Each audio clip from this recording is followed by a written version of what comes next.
Thank you for joining us today. My name is Kyle Roberts, and I'm the Executive Director of the Congregational Library and Archives. Welcome to today's virtual program, the Quebec Act at 250, with Dr. Brendan McConville. To begin, I want to acknowledge that the Congregational Library and Archive resides in what is now known as Boston, which is in the place of the Blue Hills, the homeland of the Massachusetts people, whose relationships and connections with the land continue to this day and into the future. For those of you joining us for the first time, the Congregational Library and Archives is an independent research library. Established in 1853, CLA's mission is to foster a deeper understanding of the spiritual, intellectual, cultural, and civic dimensions of the congregational story and its ongoing relevance in the 21st century. We do this through free access to our research library of 225,000 books, pamphlets, periodicals, and manuscripts, and our digital archive, with more than 130,000 images, many drawn from our New England's Hidden Histories project. Throughout the year, we offer educational programs and research fellowships for students, scholars, churches, and anyone interested in Congregationalism's influence on the American story. Please check out our website, congregationallibrary.org, to learn more about what we do and for news of forthcoming events. And with that, let me go ahead and introduce our speaker. Brendan McConville is professor of history at Boston University and director of the David Center for the American Revolution at the American Philosophical Society. His research focuses on the intersection of politics and social developments in early America. He is the author of These Daring Disturbers of the Public Peace, published by Cornell in 1999 and paperback by Penn in 2003. The King's Three Faces, The Rise and Fall of Royal America, 1688 to 1776, published by the Omohundro Institute and UNC in 2006, and an equally excellent book, The Brethren, A Story of Faith and Conspiracy in Revolutionary America, published by Harvard in 2021. Thank you, Brendan, so much for being with us today. I'll hand it over to you. Thank you, Kyle. And first, I did want to thank Kyle and everyone at the library, the Congregational Library, for asking me to speak today. We are now, as the title of this talk suggests, at the 250th anniversary of the Quebec Act and the responses to it. And it's a real pleasure to be asked to discuss it in the seminar today. The subject of today's talk, the Quebec Act and its importance in the coming of the American Revolution, is one thing that I think has long fascinated me. To me, it's the lost sibling of the Boston Tea Party and the Intolerable Acts, a development every bit as important, if not more important, as these iconic events, meaning by that the Tea Party and the Intolerable Acts, in driving the political and military mobilization that led directly to American independence. But most Americans today understand the revolution's origins quite differently, via a kind of readily recognizable narrative that does not include these fears about French Catholics or outbursts against Catholicism and popery, which came with the passing of the Quebec Act. The interpretations established by professional scholars suggest that the imperial crisis manifested really thoughts about liberty and power derived from English oppositional thought and the European Enlightenment, or perhaps expressed social conflicts within American society. And all of these things, of course, have validity. In such telling, though, I think one thing simply leads to another until you get to independence. But somehow, in that chain of explanations, the Quebec Act and its repercussions and its impact has not been recognized, and it's frequently not linked to its two siblings, the Intolerable Acts and the Tea Party. It's not part of the story or the line of thinking, and it is uncomfortable, I think, for people to include or to think about, precisely because it reflects the powerful intertwining of religion and politics in that unsettled period, and does so in a manner that I think many modern Americans are not comfortable with. It is, in my view, the lost piece of the great puzzle, that puzzle being how did the persistent but diffused and really limited protest of what we call the imperial crisis, which had been going on for 10 years by the time they get to 1774, and really was not that widespread outside of the Boston area, where there was really kind of constant churning. How did that limited period of protest suddenly mutate into a violent and profound revolutionary crisis? Because I think politics and religion were linked, and because British America was a profoundly Protestant society, the issue of tolerating French-speaking Catholics in Canada was an explosive one that had emotional meanings to most British Americans, not just those in New England, but throughout the continent, and impacted people in a kind of fundamental where they lived as spiritual as well as political and economic human beings. So today, I want to speak to the place of the Quebec Act in that great drama of 1774 and 1775, and the intersection and interweaving of religion and politics in that drama. What I would call the political religious issues were indeed at the center of the massive mobilization of 1774 that led directly to independence, as I said.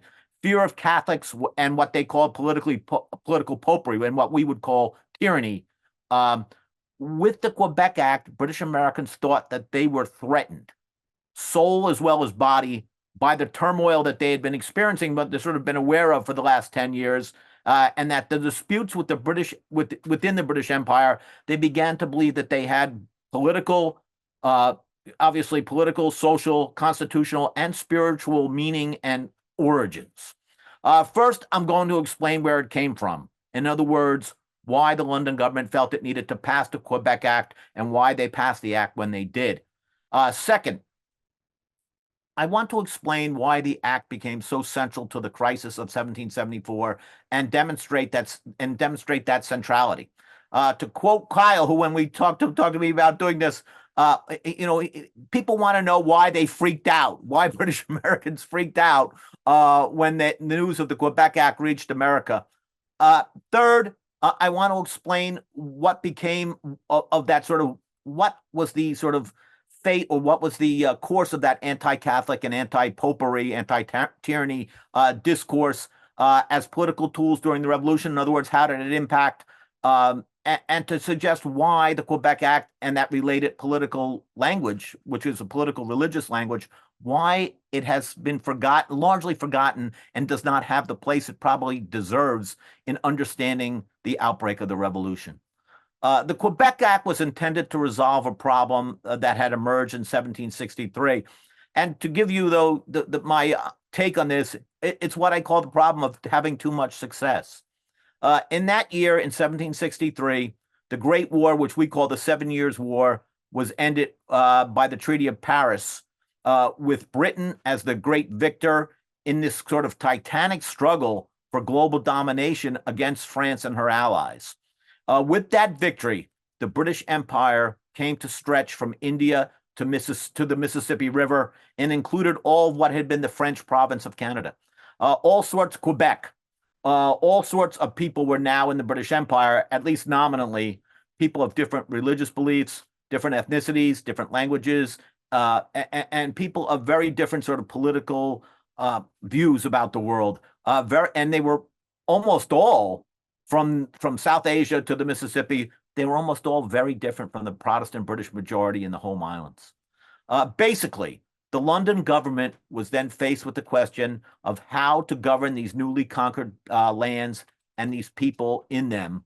And one of the most vexing issues was what to do with Canada, what to do with the Quebec province.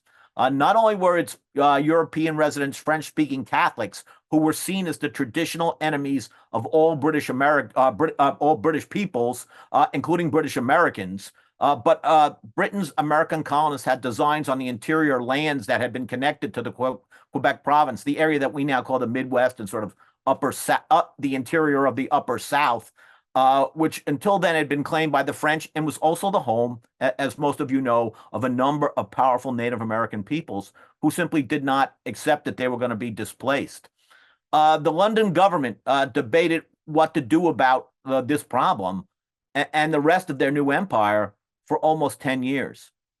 Initially, they thought, well, we can sort of anglicize this population, make them English, make them more British, as they had hoped, they hoped to do to the French in Canada, the French-speaking population of Canada.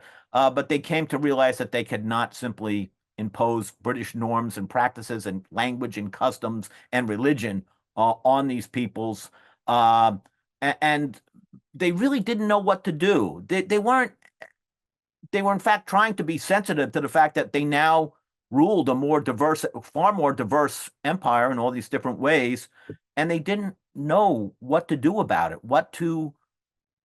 how to govern it, how to make it work peacefully and sort of in a kind of functional way. In other words, not to have constant disputes with these people who they had conquered or who they'd gotten control of. Beginning really they talked and talked about it, but it was really beginning in 1773 that the London government undertook serious work on legislation to situate the French-speaking population, the Quebec population, in the British Empire, to give them sort of their standing, their legal rights. What were they going to do about the French-speaking population of Quebec? They didn't, they began to really try to work it out. In other words, 10 years after they had taken possession. So there really was a long lag. I think that definitely created anxieties, but it was done, in 1773 at the direction of the Prime Minister, Lord North. Of course, he's the war prime minister during the War of the American Revolution. But most of the actual work was done by the Solicitor General, Alexander Wedderburn. He created the legislation that they thought would resolve what were seen as the problems of Quebec. They really were, in this, trying to demonstrate sensitivity to a population that was alien, that spoke a different language and had very different spiritual beliefs. That population did not want to anglicize. They did not want to raise their children as British Protestants. And they were trying to be sensitive to that, quite frankly. They were trying to be aware of the fact that everyone didn't want to join the empire on the same footing. They wanted to retain local rights, local customs, and they were okay with that in these distant areas to a certain degree, as long as there was harmony and these people didn't become rebellious. The Quebec Act that Wedderburn designed legally defined the provinces, institutions, and places in the British Empire, and gave a strong allowed for strong continuities and gave them a lot of latitude in terms of their institutions they'd been used to. The legislation protected the Catholic religion, which was the #1 issue. It allowed Catholic priests to serve, to act and serve in the communities in Quebec. It allowed the French-speaking Catholics in Quebec to take the oath of loyalty to the empire without mentioning Protestantism or denouncing Roman Catholicism. It thus enfranchised them. It gave them subjecthood in the empire and allowed them to take part in local government. So they weren't excluded from local government. In the British Isles, basically, Catholics were excluded from local government, including in Ireland, where a large portion of the population was Catholic. They did not allow Catholics to be in government. In Canada, they were allowing it. They were allowing participation. They put French civil law. Most of the aspects of French civil law were put back in place. They did away with trial by jury in some instances, which was common in the French legal system, but not common in the English political system or legal system, pardon me. And probably the most big thing that they did in terms of directly impacting on the British colonies in America on a material level was that they reconnected this vast area in the interior, what we would now call the Ohio, Indiana, the upper Midwest, and the upper South. They reconnected that to Quebec administratively. So they made that interior land part of Quebec again. And they basically established a kind of system of rule for French French-speaking Canada, pardon me, which preserved a lot of the French and Catholic aspects of it. By shaping the legislation this way, I think the imperial administration was trying to show cosmopolitan sensitivity in this sprawling and diverse empire. They were trying to say to, I think, many of the subjects in this empire, see, you can be part of the British Empire, and we're not going to strip away all of your local identity, your local customs, your local languages. We're sensitive to you. The London administrators understandably believed that they had to accommodate some portion of the existing customary, social, political, legal, and spiritual order in this expanded empire. They could not afford to govern these distant provinces entirely by force, and nor could they easily and quickly anglicize them. In other words, turn all these people into little British gentlemen and gentlewomen. It wasn't possible to do that. All this seems logical in London, and indeed, if we step back, I think we can all say that this seems to fit what we like to think of as American values. The British leadership were accommodating a local population's differences and showing religious toleration. But that was not how people in British America in 1774 saw that. The Quebec Act went off like a political bomb in British America. Why? Why did they react to the bill as evidence of a hostile design against their souls and bodies, British American souls and bodies? They saw it as a hostile act by a corrupt London ministry. And why did it lead to the political and military mobilization that shattered the empire in 18 months? Because I think the Quebec Act is central to that military and political mobilization. It was already ongoing. Obviously, there were things were going on, but it becomes the accelerant on a level that I think we have scarcely yet credited. It seems strange and incongruent, I think, to us, but placed within the context of the Anglo-American world of the 18th century, it is entirely understandable. In the 18th century, anti-Catholicism and anti-popery were at the British empires. They were not just part of British popular culture, or however you want to put that. They were at the very sort of administrative core and ideological core of the British Empire. Profound fears about foreign Catholics and Catholic plots and what they call popish plots, in other words, to impose a kind of Catholic-based tyranny in Britain, had served as the central strut of the British Empire since the Glorious Revolution of 1688-89. In that revolution, William and Mary, who become, of course, the rulers, the joint rulers of Britain, had used the fear of political popery and Catholicism to legitimate their seizure of power, which incidentally was forcing Mary's father, and I might also note William's uncle, as well as father-in-law, the Catholic King James II, from the British throne. They had forced her father and his uncle/father-in-law from the throne on the premise that he was a Catholic and thus was going to be inclined to establish tyranny. That's what the Glorious Revolution of 1688 and 89 is about. In the Convention Parliament that followed the Glorious Revolution, it excluded Catholics from the British throne and effectively, as I had noted earlier, proscribed them from public life in most of the British Empire. Incidentally, that sort of rule against members of the royal family marrying Catholics, that continued until, I want to say, 2013, into this century, our century, the 21st century. The members of the British royal family could not marry a Catholic because of the fear that they would produce a Catholic heir. Anti-Catholic and anti-popish language became central to imperial political culture, and it expressed fears that really ran back. It ran back into the nature of the English Reformation, into the sort of events of the English Reformation, but it was central to the rule. And in fact, the Hanoverian dynasty, who the current British royal family are descended from, their German family, their claim to the British throne was entirely based on the fact that they were Protestant. When they take the throne in the person of George I in 1714, there are over 50 people in Europe who have a closer blood ties to the British royal family than they do. George I never learned to speak English. He was entirely German-speaking prince, and they simply their entire claim was based on the fact that they were the Protestant branch of the, in other words, they were the closest family related to the British royalty by blood who were Protestant.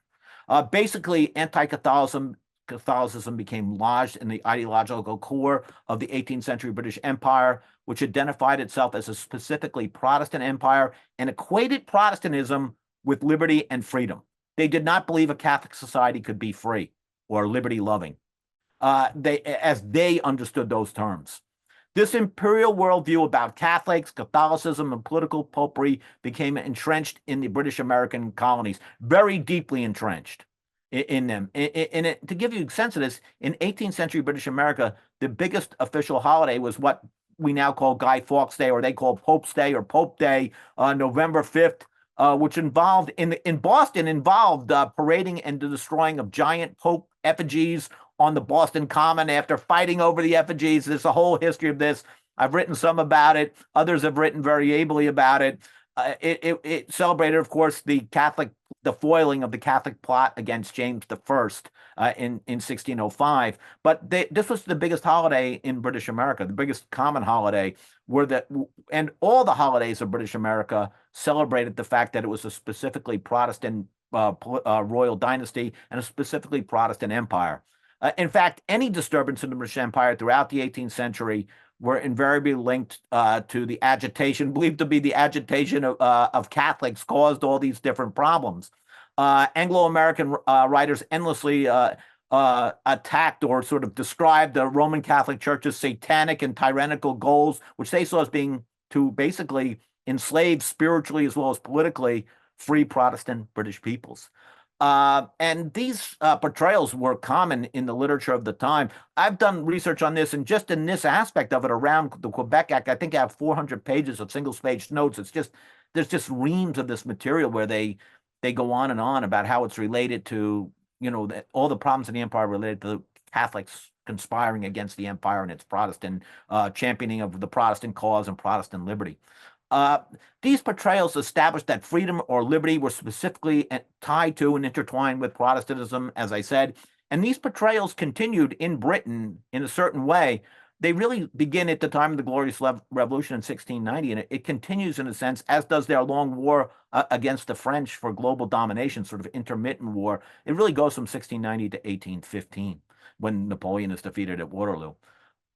In New England, central to transmitting this worldview were the pulpits of the Congregational Church. The Congregational ministers preached against the French in Canada. They preached against Catholicism. They preached against the idea that Catholics could be trusted in the body politic. And they preached to a population which, while literate in the ability to write their names or maybe read a little Bible, really got most of their information from their pulpits. And the pulpit was the central means of communication. There's excellent work been done on this by Harry Stout, who taught at Yale University for many years, taught religious history there. But it really is central to their sort of the way they get their knowledge is from the pulpits. And the Congregational and Presbyterian ministers of New England really use this theme of this fear of Catholics to legitimate the fighting against the French in Canada before the American Revolution, during the 7 Years' War and the earlier imperial wars, and also to sort of define the nature of the religious political culture of the empire. Seen against this background, then, it's little wonder that New Englanders and most British Americans understood the imperial turmoil that began in 1764 and the efforts to tax in an arbitrary manner as evidence of a popish plot in the empire's highest reaches. In other words, somebody in London had been corrupted by a Catholic. That's how they talked about it, or Catholics. And they saw the turmoil as part of a broader plot against British liberty and Protestantism in the empire as a whole. Even those we call the Founding Fathers understood the crisis this way and used the framework and used this framework of anti-Catholicism and anti-popery to sort of define and describe what was going on. To give you a sense of this, this is John Adams in 1771. At a time when the barriers against popery, this is a direct quote, erected by our ancestors are suffered to be destroyed to the hazards even of the Protestant religion, it is not surprising that the great securities of the people should be invaded and their fundamental rights drawn into question, in other words, by the London ministry. Throughout his life, Adams kept drawing on the same framework to explain what was going on. And if you've read Discourses on Diavola, which is one of his most famous political writings, it's throughout that entire piece. It begins with a lot of it's centered on his understanding of what leads to the French Wars of Religion. Fears that a secret Catholic conspiracy drove the imperial crisis intensified radically when Parliament passed the Intolerable Acts and the Quebec Act, together in or at the same time, basically in 1774. The Intolerable Acts, as most of you know, was a response to the Boston Tea Party. It punished Boston and Massachusetts for the Tea Party quite harshly, including doing away with many local customs. This, of course, seemed like despotism to many people, but when word arrived that Catholicism would be openly tolerated and even accepted in Canada due to the Quebec Act, what seemed a disaster became an intense spiritual crisis as well as political crisis, and it led to the belief that a Catholic conspiracy had seized control of the imperial leadership, and they believed that all their fears, in a sense, were being confirmed. Both sets of legislation, the Intolerable Acts and the Quebec Act, established enough of what British Americans understood as popery and Catholicism and arbitrary government for the colonists to believe that tyranny would soon reign in the entire empire. And the imperial legislators, incidentally, had passed these acts discreetly. And I don't think that they intended the linkage at all. But provincial spokesmen, though, saw them as linked, and in their minds and the minds of those around them portrayed this legislation as part of one grand design to simultaneously erode British liberty, seize their private property through a corrupt form of taxation, and to corrupt and to ultimately corrupt Protestant souls and ultimately extinguish the Protestant religion. By late 1774, this anti-Catholic, which grew directly out of the passing of the Quebec Act, an anti-popish language that had usually been at the administrative center of the empire, was being used to tear the empire apart by indicting the British government as popish and corrupted by Catholicism. The Georgia Assembly, the colony of Georgia, complained directly to the king that the Quebec Act, and I quote, granted little short of a full establishment to a religion which is equally injurious to the rights of sovereign and of all mankind.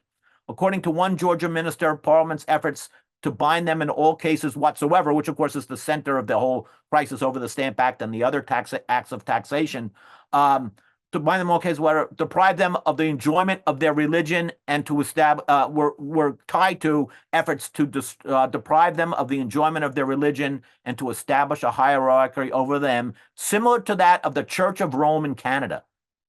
Connecticut gentleman Gordon Salston thought the acts were, particularly the Quebec Act, but both acts were, the Intolerable Acts and the Quebec Acts, were the finishing stroke for the ministry. He believed it revealed that a Catholic tainted conspiracy was at the bottom of the ministerial system, in other words, the bottom of the London government. The South Carolina Provincial Congress, in other words, the group that was sort of taking power in South Carolina at the expense of the old imperial legislature, denounced the Quebec Act this way, that the people of Canada were being denied English laws and a free government. And in other words, they thought, well, of course they want our British liberties. Don't the common people in Canada want to be British like us? Of course, they didn't know that much about Canada. The acts became in their minds a kind of dagger pointed at their spiritual and political hearts. Such sentiments and this framework of understanding was transferred to the pulpit and to the streets, and this gave it its power to mobilize and incite people against the empire and ultimately the king. It was preached and it was performed for a population of yeomen and goodwives and sailors and even the enslaved. And of course, it reached them because most of these people did not have time to read political tracts or political newspaper articles. But to give you a sense of how this was going on Pope's Day in 1774, in other words, on November 5th, Guy Fawkes Day, crowds in Newport, Rhode Island, paraded 2 large effigies of the Pope in commemoration, I quote, of the Gunpowder Plot. In other words, the plot of 1605 to kill James I.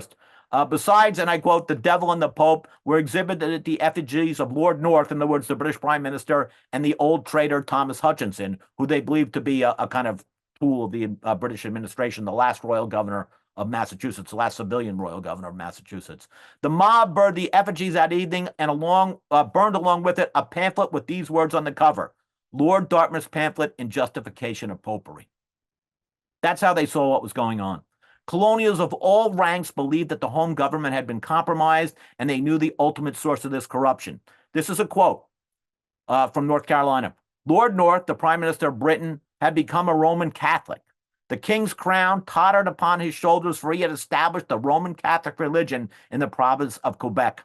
Another North Carolinian, a tavern keeper, told all who would listen, and I quote, that the king and parliament had established the Roman Catholic religion in Quebec and did intend to bring in popish principles into America, and that the king had forfeited his coronation oath by advancing the popish plot and Catholicism as evidenced by the Quebec Act. Provincials saw this legislation as an attack on their material as well as well-being, as well as their security and their souls. In colonial eyes, they felt threatened by all that was happening. They also felt that the joining of the Trans-Appalachian Interior, in other words, the Ohio country, to Quebec was a threat to them as well. The South Carolina Provincial Congress complained bitterly that, and I quote, the Roman Catholic religion and an absolute government are established in that province, and its limits extended, in other words, down the western side of the Appalachian Mountains, so as to border on our free Protestant English settlements. They believed that the acts were designed to use the whole people, meaning the people of Canada, differing in religious principles from their neighboring colonies and subject to arbitrary power to intimidate them.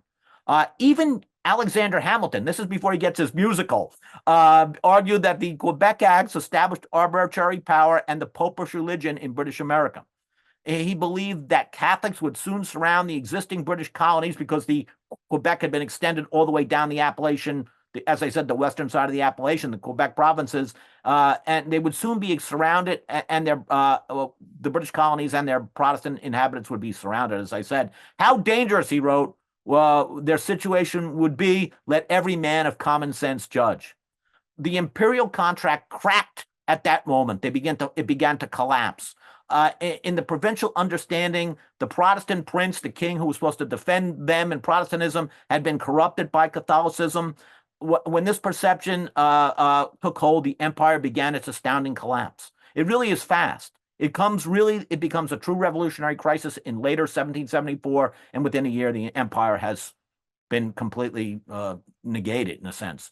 A British gentleman on board a warship in Boston Harbor at the time when Boston is coming under siege, around the time of Lexington and Concord, explained to his brother in Britain that American leaders had implanted in their people's minds that the Parliament intended to establish and I quote, the Roman Catholic religion.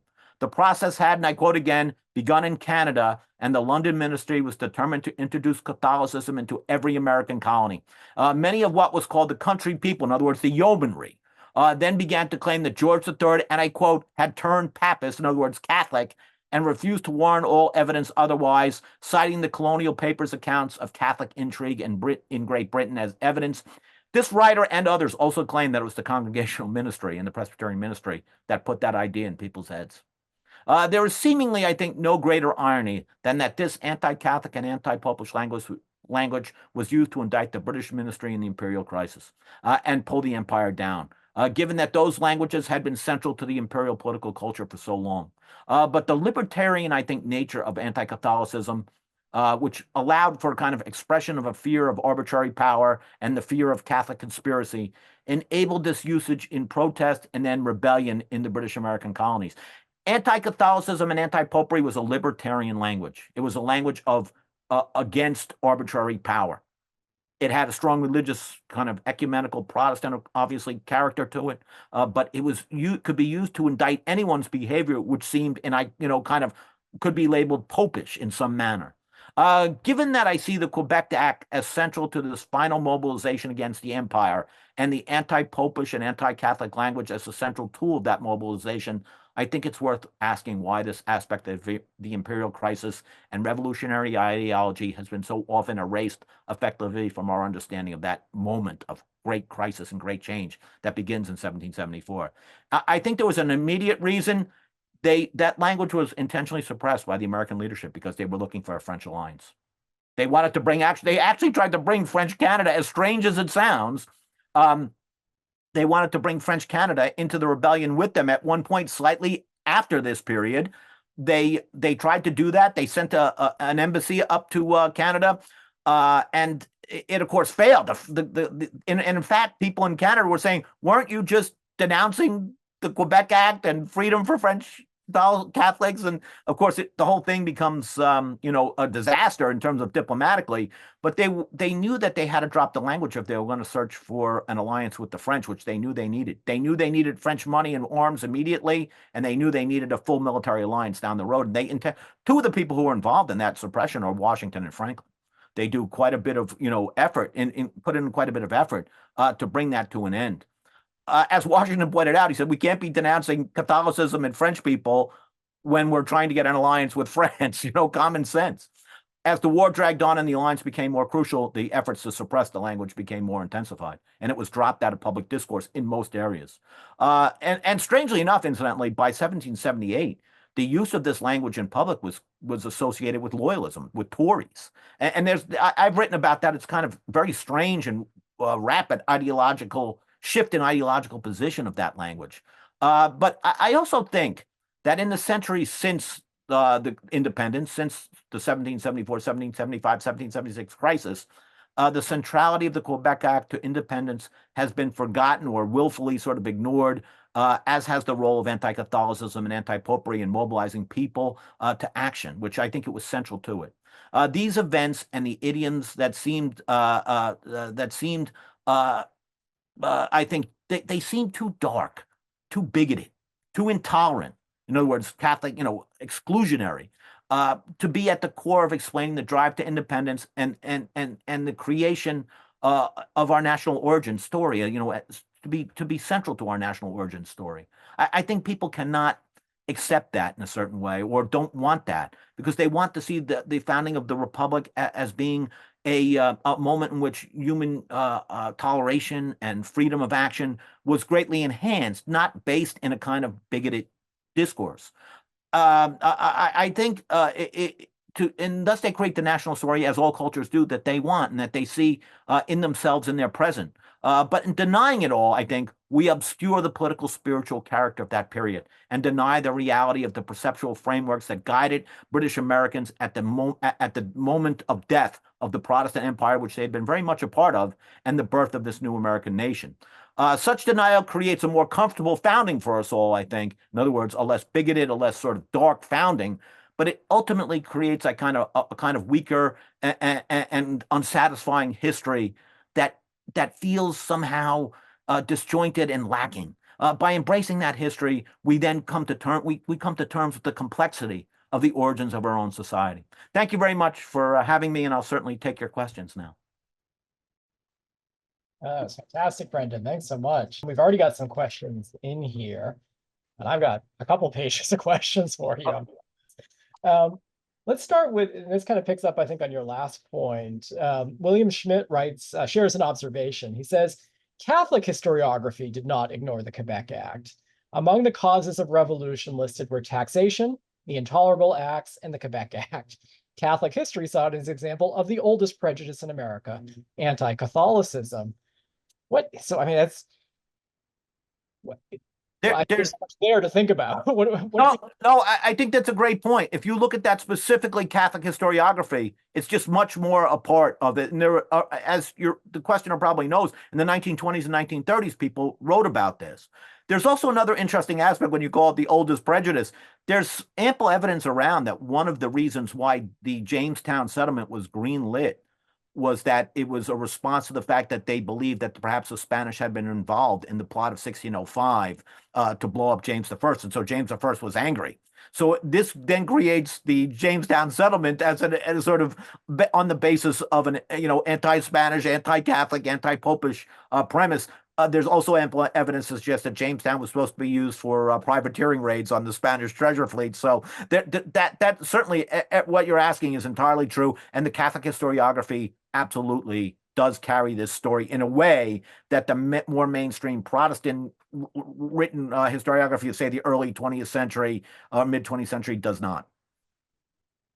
And this just kind of raises maybe an existential question about what we do as historians. Are we ever able to get beyond the cultural milieu in which we write?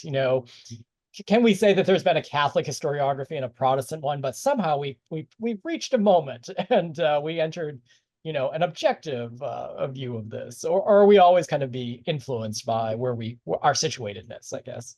Well, people have accused me of being interested in the subject because I'm a Catholic, which of course is false. So I am a Catholic, but I'm not interested in it for this reason. I just got interested in it because I got interested in it. But I do think that you're right, is that historiographical polarity has broken down, but we create new ones. And we're never going to be,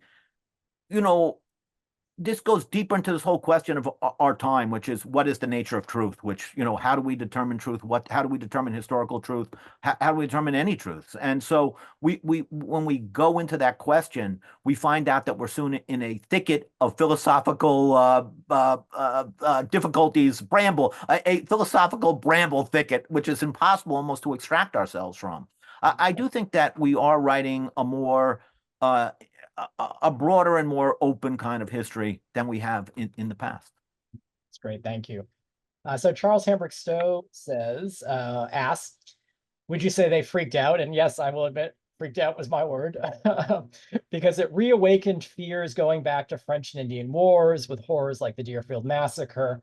But now with the English now seen as a hostile tyranny and Catholic French, former enemies ominously coming together as a united force threatening New England culture. How much of that memory of the French, I guess is also no, It's central. It's central to it.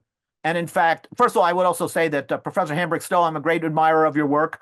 I've absolutely profited from it. I studied with William McLaughlin, who I know you probably knew, or you knew who he was, as well as with Gordon Wood. And I think your question is well taken. In other words, they remembered that, and when they get their French alliance, a lot of people are very, very dubious about the French intentions. And it's either Mercy Otis Warren or Abigail Adams writes to John Adams and says, it's Mercy Otis Warren. And she says, when the French fleet enters Boston Harbor, which had been the great fear of their lives throughout all when they were being raised, she says, as allies, they enter during the Revolutionary War. She says, I can't believe it. There's a French fleet. She says, no one believes that they're really on either side believes there's any good intentions except for the young who can't remember those earlier wars.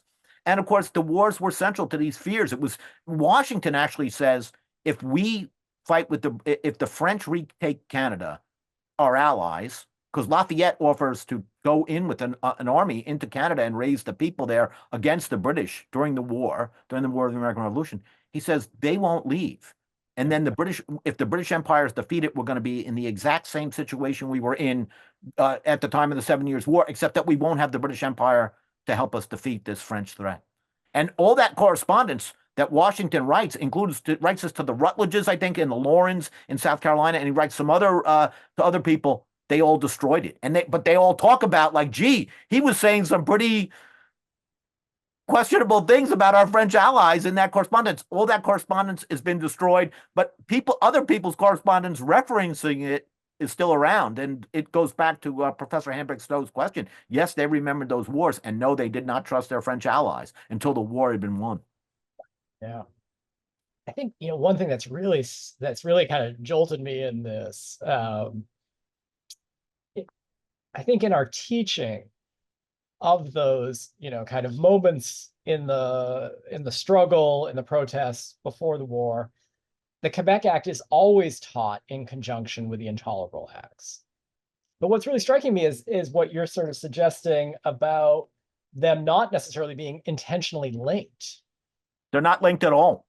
What do we do? I mean, how does our history look differently, I guess? And so how does our interpretation look differently when we really take that into account? Does one counterfactually imagine, behind the scenes, somebody's like, you dolph, why did you do this? Why did you just not hold off, They say this in their correspondence. The colonial leadership, some of whom didn't want to get into a war with them. They wanted to try to work out a problem with the empire, work out their problems and sort of stay in some kind of relationship to the British Empire. They're like, what are they doing? Are they out of their minds? What are they doing?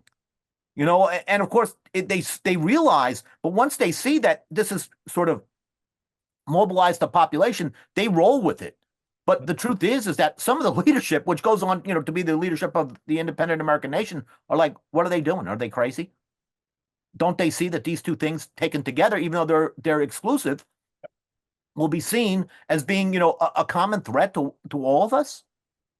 And it seems unbelievable that they do this.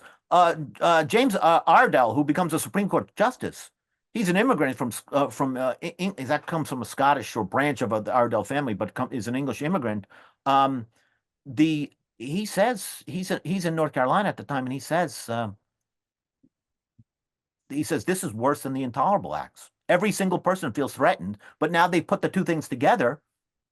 It's almost impossible to stop what's going on. It's going to become a revolution within 18 months. Of course, he was right. Wow.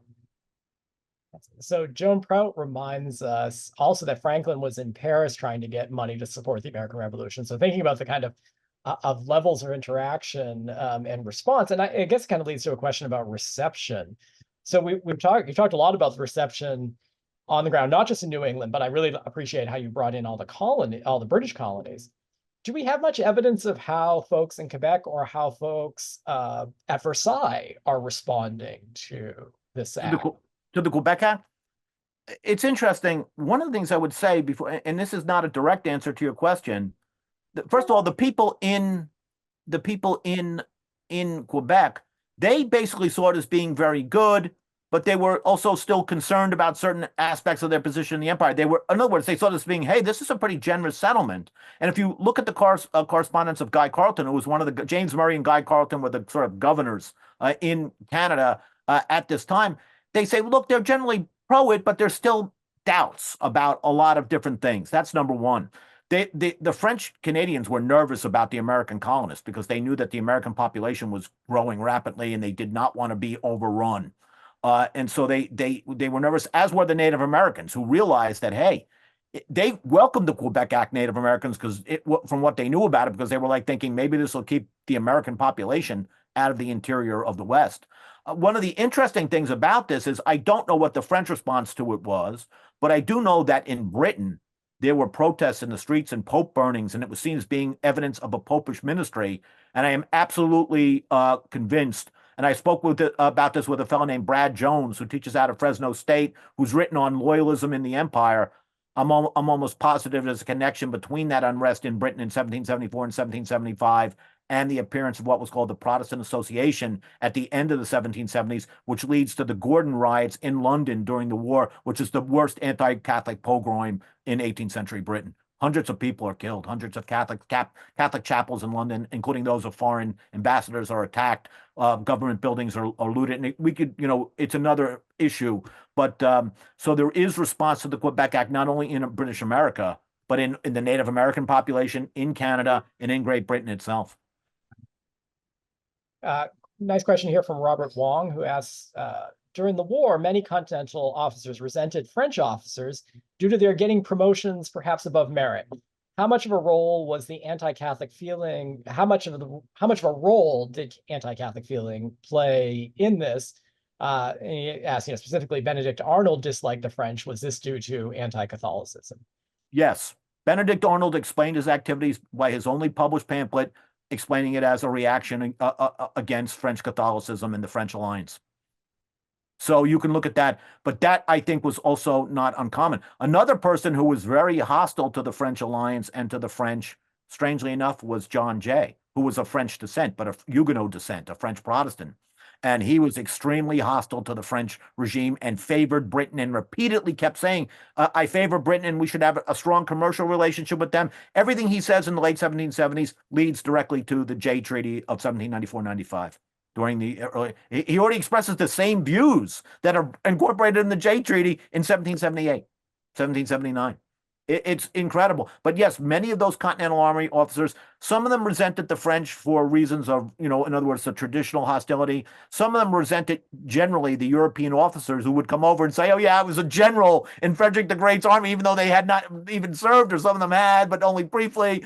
That, I should be made an officer in this army. At one point, they stopped the Continental leadership, including Washington, says, these guys have to stop coming over here. There's too many of them who want to be made like a general or a colonel, and we can't pay the officers we have already. So yes, there's very much that older hostility is in place. The revolutionary leadership, even in the later 1770s, is already divided between those who are still Anglophile, somehow, in other words, pro-British, even though they're at war with Britain, and those who are Francophile. The Francophiles are like people like Jefferson and Madison. The Anglophiles are people like Adams, Hamilton, and Washington, and this leads into the Federalist and Jeffersonian splits of the 1790s. That's great.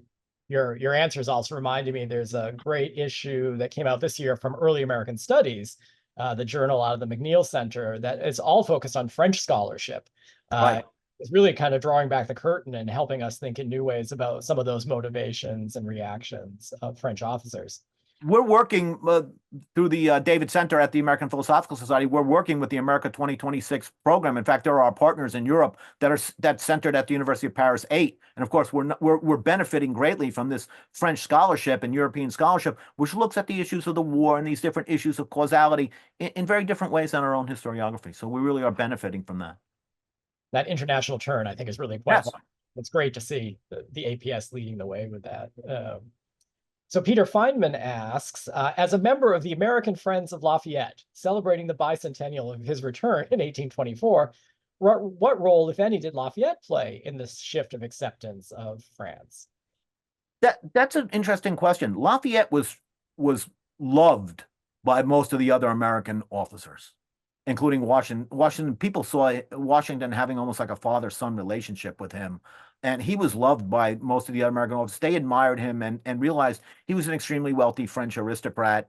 He could have stayed comfortably in Europe, but he came and he served and he sacrificed. Of course, he later plays a role, a very major role early in the French Revolution, before he's then forced to flee into what was then Austrian Belgium, across the border into there to escape the terror, basically, of the French Revolution. But he was very, very admired by American officers. And I think, if you will, that when they interact with these French officers, many of them form lasting friendships with them, and that probably does play a role. Certainly, the appearance of the French fleet off of the Chesapeake at the time of the Yorktown battle, it seals that relationship on a way that all the suspicion in terms of the officer corps sort of melts away, and the French get. But that's not until the 1781, in the fall of 1781. So you're really dealing with a long term. But Lafayette's presence, and Lafayette is really seen as being his noble, noble by I mean good human, nature and his bravery. He wins many friends and converts many people to believe that France is perhaps not as evilly intended towards the new American nation as some of them suspect. Another question kind of about on the looking ahead part from Timothy Christ. So he asks, if anti-popery and anti-Catholicism, anti-Catholic rhetoric was so strong, how was a consensus reached to approve the First Amendment, freedom of religion, just, a few years later? Was it a result of the French alliance? How do you make such a pivot, I guess, in your cultural view? I have a piece about, worked out some of this piece in a piece called A Deal with the Devil, which is about the ideological impact of the French alliance. But the later piece, like the First Amendment, one of the things I would say about that, for example, the Virginia Declaration on Religious Freedom of 1786, the thing that's attributed to Jefferson, the separation of church and state as we know it was a project of dissenting Protestantism. Mm-hmm. And it was a product very much of evangelical, the Baptists and these other groups. They were the ones who were driving separation of church and state. The presentation of it as a project of the enlightened leadership has to do with the way we've read our history. The truth is that the separation of church and state comes from evangelicals. It comes from, Protestant sectarians. They're the ones who want this separation, and they drive it. And therefore, the First Amendment is as much, they knew it would be welcomed in most places because they knew that most of the population, which were Protestant and by our standards, quite ardently Protestant, would welcome it. So we're going to add to the mix. Peter Malia asks, New England and especially Connecticut were vehemently against the Anglican presence among them after a number of Yale College graduates who had trained as Presbyterian ministers converted to Anglicanism. Was the Quebec Act viewed as a real threat to Congregationalist sense of being the chosen?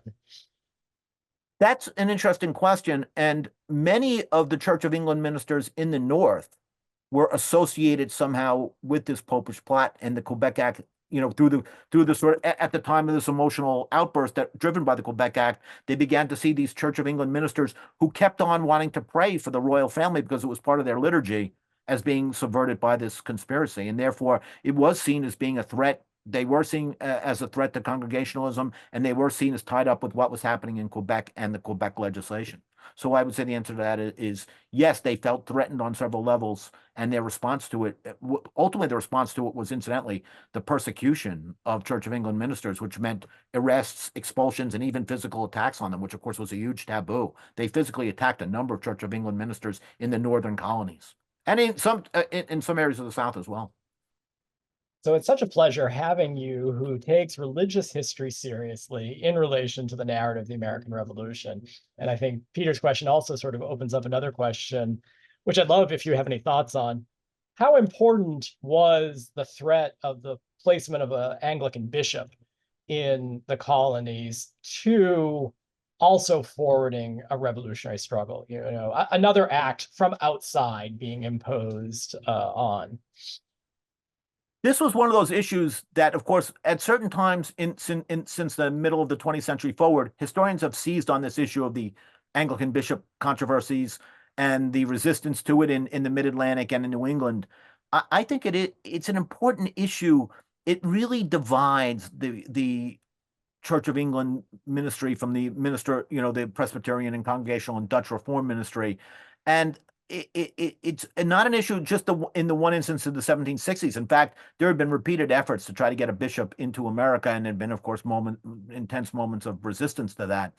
How that plays itself out entirely, I think, is a complicated question, but I do think that's part of it. I also think that split, which drives between the Church of England and the other groups, it becomes when the government, say in the Mid-Atlantics, collapse effectively during the fighting of the war, those church allegiances become extremely central to people's political and military allegiances. So there is an issue and that ties back to the bishop's call, the issues about around a Church of England bishop being centered in the colonies. There was practical reasons for them to want that because they were having a hard time getting people ordained because they had to send them. It wasn't the same situation that the Congregationalists had, which if you went to Princeton, Harvard, or your Church of College of New Jersey, Yale, or Harvard, right away, they were having a certain percentage of each class was becoming Congregational Presbyterian ministers. And so you had a supply. The members of the Church of England did not have a supply of ministers. Many of them were dependent on lay readers to lead their congregations. And that was true in New England. It was true in the Mid-Atlantic, it was true in the South as well. That issue of the issue as a bishop was a very powerful issue, although it breaks different ways in different areas and over time. I think that's a good way to avoid that question, a good way, because I think it's very tricky. I don't know the exact, there's no agreement on exactly how that plays itself out, although I see it as being important in a general sense. Well, I feel like today's talk has been a great commemoration of this act and a way to contribute as we're sort of leading our way into a 250th reflection. Thank you so much, Brendan, for sharing with us. I guess I'm curious if you have any sort of final thoughts as we go into this season of 250 of other areas where you think we might be focusing our attention that we've not paid enough attention to. There's so much, because I see the culture as being, people say, was the American Revolution a war of religion? My answer to that is no, but it was a war among a particularly religious and intensely religious people where religion was at the center of their social, spiritual, political world. And therefore, there are so many things in a place like the Congregational Library and Archive where people can explore that and find out that just how complex an issue it was. The issues of religion there's no way to simplify them. There's so many different things going on, and religion and the Congregational Church and the different evangelical ministers are all central to it all. Well said. Thank you so much. So folks, come on down. Our doors are open. Go on to New England's Hidden Histories. We have 130,000 pages of scans on there for you to explore. So yeah. Thank you so much for having me, and I'm sorry I didn't get to couldn't get to all the questioners, but thanks so much for having me and coming on today. Take care, everyone.